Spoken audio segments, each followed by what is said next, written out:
I do a mixed school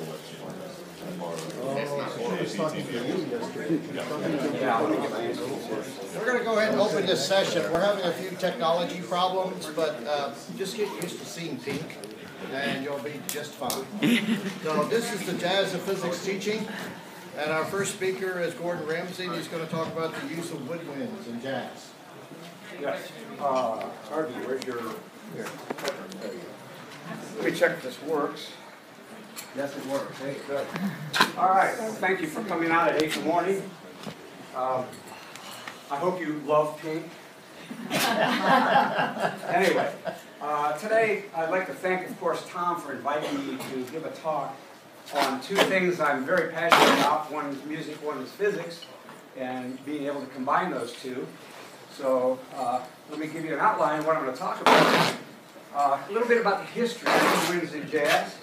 I'm going to stick to primarily the single reed woodwinds because those are the predominant jazz instruments in the woodwind family. So I'll talk a little bit about the history of woodwinds as they apply to jazz, primarily sticking with clarinets and saxophones. I'll talk a little bit about the key properties of the clarinet, overall properties, the musical properties, and then how they're used in jazz. And I'll also talk about the technical properties and why that's appropriate for the jazz genre. And then I'll actually show, demonstrate some examples to connect the properties of the saxophone with their use in jazz, and or clarinet. And I'll repeat the whole process with saxophone. And then I'll summarize the whole thing. The clarinet actually goes way back to medieval times. It's not as the clarinet as we know it today. They started out with panpipes and 16th century recorders. Now 16th century recorders are a little different because they're open systems, whereas the clarinet is an open-closed system we'll talk about in a few minutes. But here's the precursors of the clarinet. They look somewhat like a clarinet. The fingering is very similar to that of a clarinet. Crumb horns were a 16th century instrument as well, so this is around the time it started evolving. It was a double reed instrument, but it was one of the first instruments that had extensively reeds. The chalumeau was, and the early clarinets, a little bit later, which was the beginning of the 18th century, were the single reed instruments, the actual first single reed instruments. Chalumeau in French, in France, and of course the early clarinets in Germany. Now these were much smaller than the present day clarinet. These were about a third the size, which is 22 centimeters, was the chalumeau, and the early clarinets in Germany were about 2/3 the size, maybe 44 centimeters. But they were based on the design of bagpipe reeds. Bagpipes, when you play a bagpipe, it's actually got a reed in it. Okay? So it's all based on modifications of these things. In about 1750 is when the design of modern clarinets had really come about. It was a different set of fingering than you have today, but nevertheless it looked like a clarinet. In fact, Mozart has a clarinet concerto, and back then when he wrote that, clarinet was a fairly brand new instrument. He extensively used that to show it off as a brand new instrument. Early 20th century, we saw major changes in the fingering, which was very, very important for jazz because it enabled you to do some of the runs that I'll illustrate in jazz music. So in jazz, this was the 20th century, so the clarinet has been a jazz instrument for about 100 years. It was one of the central instruments at first in Dixieland and big band jazz, between 1910 or so and 1940s. It was in the 1940s where the saxophone replaced it as a main instrument. Mainly, it's louder. It has a little more bright sound, and I'll talk about that as well. But then we saw a resurgence of the clarinet in the 50s as a solo instrument. Multiple types of saxes, of course, have a larger range. And this is one of the reasons that clarinets were replaced, as well as being the saxes being louder. We had multiple types of saxes that I'll talk about that have a very large range and cover a larger range than just the clarinet. That's the musical range. Present jazz uses clarinets as sax alternatives, either as a solo instrument, and of course you hear both of them in Dixieland jazz, and this is the appropriate place for a talk like this since we're in New Orleans. And of course it's popular in Brazilian music and samba music as a solo instrument, so it's still used as a solo instrument. The saxophone basically, the 16th century precursors were clarinets and cornets. Now, cornets here has two T's. Okay. I think it works. Anyway. Oh, there it is. Okay. It has two T's because the original cornets did, so that's not a misspelling. But Adolph Sax took these cornets, which were kind of a precursor, and combined it with a reed. And actually, it was the cornet, the modern day, back then, during the 19th century, cornets, and the early cornets from where he took the design of a saxophone. And basically, he put a reed, a single reed mouthpiece, on a cornet and got a saxophone. It was a brand new instrument. In about 1920, Sidney Bechet, appropriately, one of the rooms here in this corridor is named after him, Sidney Bechet, really introduced the saxophone to jazz music. And his very lyric tone really made it a very popular thing for jazz. Later on, Coleman Hawkins, Johnny Hodges, Van Webster, Lester Young, and so forth made the saxophone as a solo. When you cover those, change the effective length of the clarinet, therefore change the effective wavelength of the standing wave, and therefore the longer the wavelength, the lower the note. So the full covered of the keys, of course, is the lowest note. Now, the bodies are typically made of plastic or wood. This one happens to be a wooden clarinet, so it's a little more pure sound because it absorbs the higher frequencies better than plastic. Plastic actually resonates the higher frequencies a little bit. Still not quite as much as a saxophone.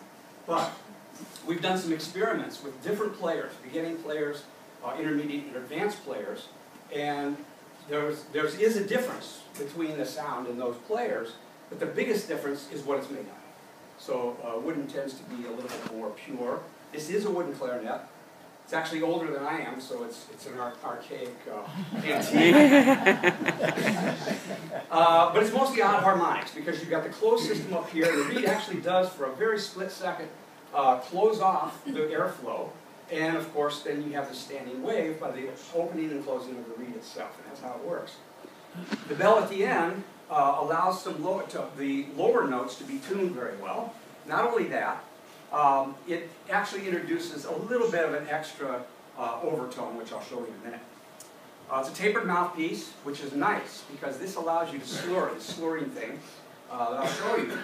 And it works very well for jazz. And of course, I talked about the effect. Here is a typical clarinet sound. This is just done with a simple vernier, so you can do this as an undergraduate project. We do it as a freshman project. So you can see it's different, of course, from a single sinusoidal wave. But the frequency, when you do an FFT on this thing, you got the fundamental, you got the third harmonic. There's a missing second because it's an open-closed system, and that's actually a dominant for the clarinet. So that's one of the things that characterizes a clarinet over, say, a flute. Namely, it has this very prominent third, and of course this little fourth in here is probably primarily due to the bell. You can see from this the coefficients. We reproduced the wave in maple, and you can see that the coefficients, the one on the fourth harmonic is very much smaller than the other. Now, uses in jazz. You hear it in Dixieland as fills. In other words, the saxophone and the trumpet and so forth are playing the melody, and you've got the clarinet doing all kinds of dances around the melody, and that's what gives Dixieland its unique flavor. So it's kind of a counterpoint to the trumpet and saxophone. And of course, the rest of the instruments, banjo and piano, bass, drum and all, are just doing the background to allow the woodwinds and the brass to do their thing.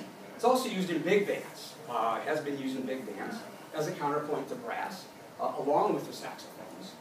And the clarinet usually plays the higher parts. And it's used as a solo instrument by certain big bands. I mean, Benny Goodman, Artie Shaw, Woody Herman, and all these are the ones that introduced clarinet to the big band sound as a solo instrument.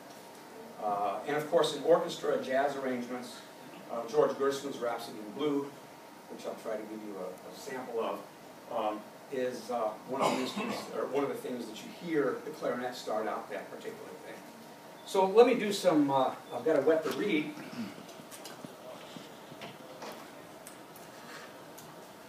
Another thing you notice with the reed has got to stay supple because it actually has to vibrate very smoothly in order to give you the right sound.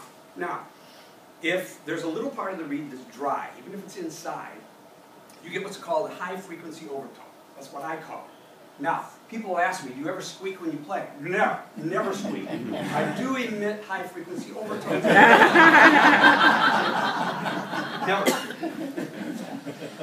Okay, so I'll illustrate some of the uses of the clarinet in jazz and some of the properties of the clarinet that contribute to this. So we'll start with the St. Louis Blues, very famous in New Orleans.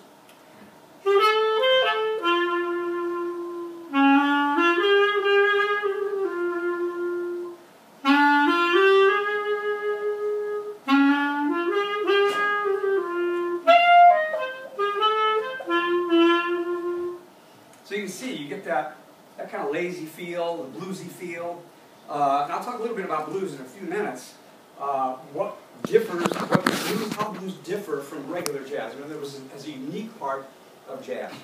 Another one where you get the slurs is A Closer Walk with Thee. Another Dixieland piece.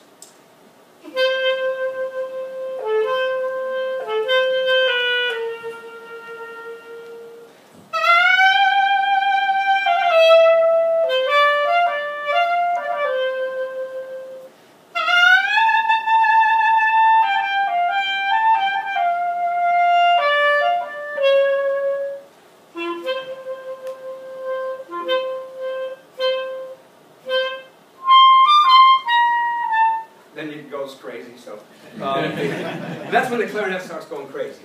When they speed it up, you always see this in movies with the New Orleans funerals going down Bourbon Street and so forth. So, but the clarinet is quite appropriate for that.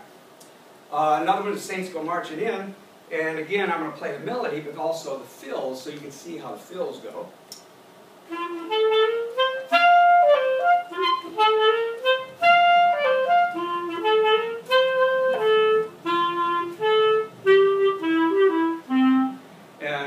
Then once you get going, clarinet goes real high on these things. So I'll show that in a few minutes.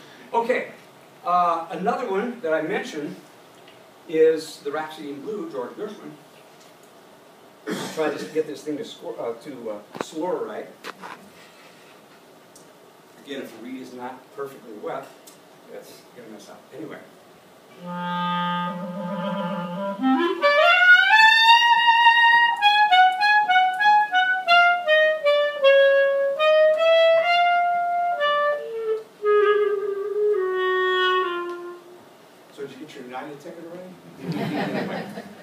Okay, so the idea on that, the partial fingering that I have here, part of the way to get that slur is not only with the mouthpiece, but you get a larger slur if you just kind of half finger half open the finger. So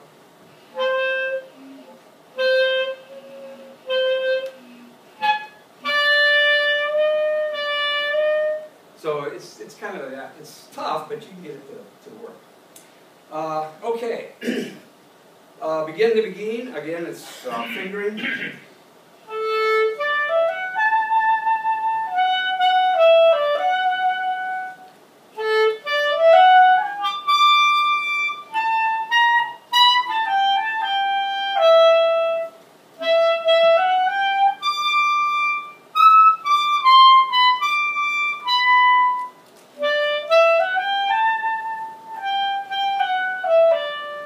So you go high, low, and so forth. It's got, you know, a tremendous range.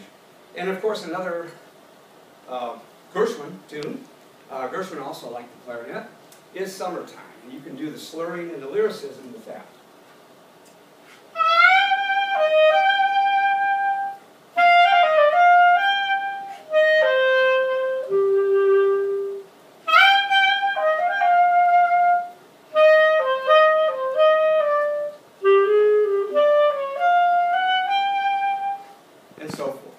So that kind of gives you an idea. A cylindrical system, like the clarinet, open, closed, and you can see the boundary conditions. This one is an amplitude wave, this one's a pressure wave. So the most pressure is against the closed end because the molecules are bouncing off and so forth. So this is an easy thing to describe to students, and I do so in my physics and music course. And since a lot of these are music majors, if they can understand it, I think it's very